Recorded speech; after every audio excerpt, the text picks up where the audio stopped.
Hello everyone and welcome to Me and My Golf. We're your coaches, Andy and Pierce. Now you've been waiting for it, the month of November, training aids and equipment. Pierce, we've got far too many here. What are we doing today? Got a lot here, so we're going to actually pick 3 of these beauties to help you pure your irons.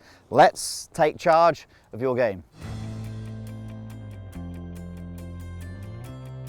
Welcome to the Kingdom here at TaylorMade headquarters in California, where we are bringing to you our first episode of the training aids and equipment of the month, Pierce, and lots of great content going up across social media, including the website, including some incredible prizes to be won, Pierce. Probably the best yet. Pretty good giveaways, aren't there? So actually we've got multiple prizes, obviously training aids, but our first, and golf clubs as well, but our first prize is an 8-week coaching plan with myself and with Andy. So 2 people will win this, and this is where you will be we will be your personal online golf coach to the max degree. We Skype calls and all sorts involved. It'll be really exciting for you. To anybody who's a member of meandmygolf.com, they will automatically be entered into winning potentially that prize as well. So make sure you go and check it out. Right, Pierce, ball striking with irons. Yes. We've got a few training aids lined up we're going to use today. Now, ball striking with irons, it is so important for the golfers out there. It feels great, obviously, when you do get it right, but it's so important for lower scores. Yes. Now, when it comes to ball striking, we're looking at a few things. We're looking at where we are striking the golf ball on the club face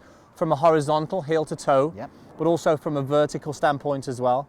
But also then we are trying to obviously get the good interaction with the ground. We know we want a slightly downward hit on the golf ball. So we've got 3 things here that hopefully can help all of those. Yeah, I mean, look, we've got so many training aids that we could have picked a lot of them. We just picked 3 out here that we quite like. Should we get into them? Let's get into the first one. Okay. So this impact bag, this little beauty here from one of our friends, Martin Chuck, the Tour Striker impact bag, the smash bag.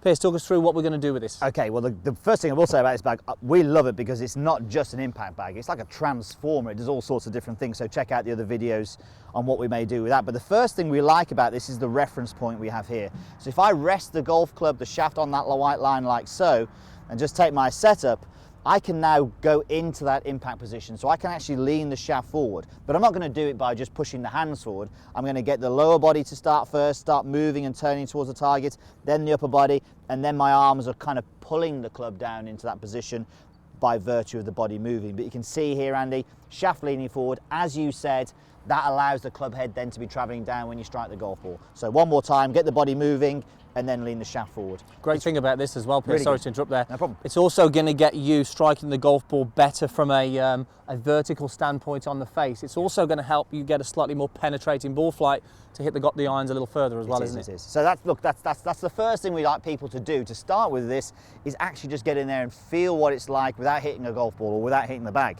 So the next thing we're going to do is just put the bag out there in front. And again, there's lots of different shapes to this. We like this one here because I'm actually going to hit this bag here with a lot of angle forward. We wouldn't need that much angle when we're hitting a golf shot, obviously. But if you're someone who's doing this in practice is a great thing to do. So we've got a really good drill that we call load it, store it, and dump it. So I'm going to, got this from Martin Hall, didn't we? We did. So from here, I'm going to swing back, mini backswing. I've loaded the wrists. I'm going to get my lower body going towards the target.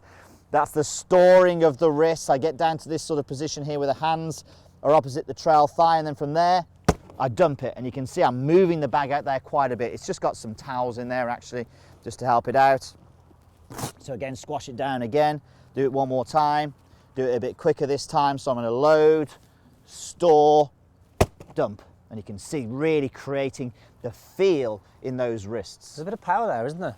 Even for an old boy like you, For an Pierce. old boy like Okay, me. so great way to feel the shaft leaning forward, great way to store up the energy and release the club as well. Put that together in a shot and hopefully we should see This a pure could go 20 yards strike further on this one. Okay. Right, so yeah, I'm just not going to feel anything now. I'm just going to have that anything other than how that feels with my sequence of my body and then my wrists through the shot. Beautiful. Nice. Very nice. Very nice. Look at that ground after the ball there, after the tee. Nice and shallow for you.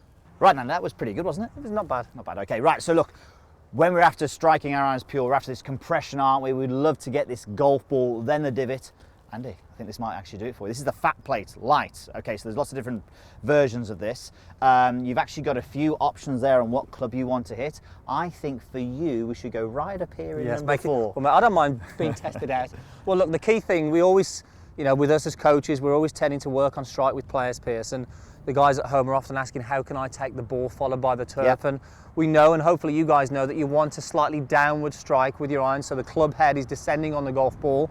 And if you can set up something on the range or on the practice area where it's almost going to force you to get that bottom of the golf swing more after the golf ball, that's going to help you strike those irons much better. And the fat plate here, you can just lay it down on the range or even on the grass, and it's going to force you, and it's going to give you feedback if you get it wrong, Piers. I like it, I like it. So how are you going to use this? Okay, then? so the idea is really, you've got some different ones, Piers, but I'm going to set my club up here where it's got mid-iron, and the idea is I want to see if I can hit the ground here without hitting this. So you're setting up to number 2 then, so right in between. Here, okay. Yeah. So I'm going to make sure I can do a swing, but hit the ground and not hit the fat plate. Now, if I hang back on the trail side, I can easily hit this fat plate. I can see that from there, can't you? Just do that again, that want. impact bag might have been in the way. So yeah, if I hang back and release the club a little early, I can bottom out before the golf ball. The idea is here, really making sure I can strike past the fat plate, and you can see I'm starting to take a little bit of turf past here now. Almost too much after. There'll be none left. So all you then do is bring the ball in, Okay.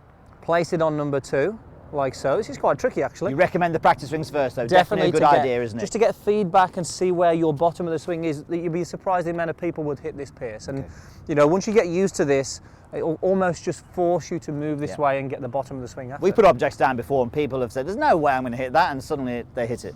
Okay, so let's give it a go, shall I? All right. So I'm Setting up hoping number to 2. miss the fat plate, strike the golf ball, and get a little bit of turf on this as well. And you can see a lot more of a penetrating ball fight, Piers, there. Look at that. And that was actually a little late, and that's the difference. So that actually forced me to go a little too much, which has got me a little too late. But for somebody who hits the ground there first, they'll be over the moon with heaven. that And shot. you can obviously move that around. If the better you get, you can actually make it a little bit harder for yourself Exactly, as well. yeah. I like it. So we've got one more component left, Piers, to strike your irons pure. We've took care of vertical, we've took care of hitting slightly down on the shots as well. We've now got to test your strike, so from heel to toe. So we're going to use some tapes here that you can get from your local pro. You can use some foot spray as well that you can get from your chemist, which always works. Steal from the kingdom as Steal well. from the kingdom here.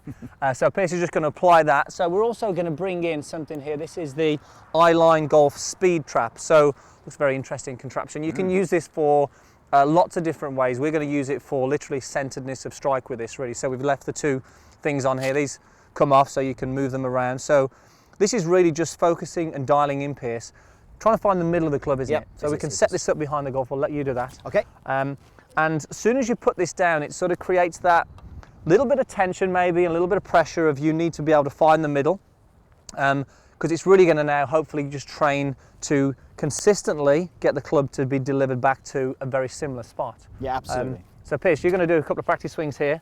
Okay, and so talk us through it. Yeah, I mean, the good thing with this, Andy, one thing I will say, these red pipes, if you hit them, it's not going to do any damage as well. They're very soft. So, you know, just having some swings in between here can be really good at getting you to make sure that you are being centered, because as soon as you get the club a little bit outside or a little bit too much inside or a little bit steep, you know, you can start then spreading the contacts across the face. This is going to really help you to actually get the ball out the center. So it's a tough one, isn't it? Like you were saying before, Andy, let's just have some practice swings in between the 2 pipes there and just get used to how that feels getting it at the center. Exactly, and what I like about this, and we normally, you know, we often do this with head covers and put things in the way, but like you say, if you hit one of these red things, it's just going to sort of just come off and not go flying down the driving range, so you haven't got to go and pick it up then. Yeah, absolutely, and because it's Velcro as well, you can actually make them a little bit tighter if you want to as well. But I'm just going to get straight into it. It's pretty simple, really. You know, the idea of it is that it is going to make it a little bit harder for you to swing down and hit the center, because you've got some obstacles to miss, but very, very good for training it. All right, that was pretty good, and I didn't hit those there, Andy. Beautiful strike on that one. Quite nice, wasn't it? That impact bag obviously works as well. So let's see. Again, the great thing about this now, you've got your feedback of where you want to strike at, your tendency. So where's your tendency? This is ever so slightly out of the heel, but it's pretty central, isn't it, Dan? Yeah. It was a really nice shot, so I mean, I'll be pretty happy with that. And as you said there, Andy, I can obviously move the golf ball around depending on my tendency. So if I'm a little bit more sort of hitting the golf ball out of the heel, then I'd put it in closer to that one. If I'm a bit more toe side, then I'd go a bit closer to this one. So you've got the versatility. I just put it straight in the middle there. A bit more training maybe needed there on that one. Yeah, it was pretty good though. So there you have it, 3 great training aids to help you pure your irons. Now look, if you want more information on these, we'll put the links down below in the description if you want to check them out. Now also, we've just posted our Me and My Golf Weekly, which is our exclusive video on meandmygolf.com, which is all about building a great backswing, and we've got some training aids that's going to help you do that, so make sure you go and check that out too. Yes, and to do that you have to sign up obviously for the 30-day free trial, and that will automatically enter you into the competitions. We have the mega draw for the 8-week coaching plans plus all the other great prizes. Why would you not go? Thanks for watching, guys.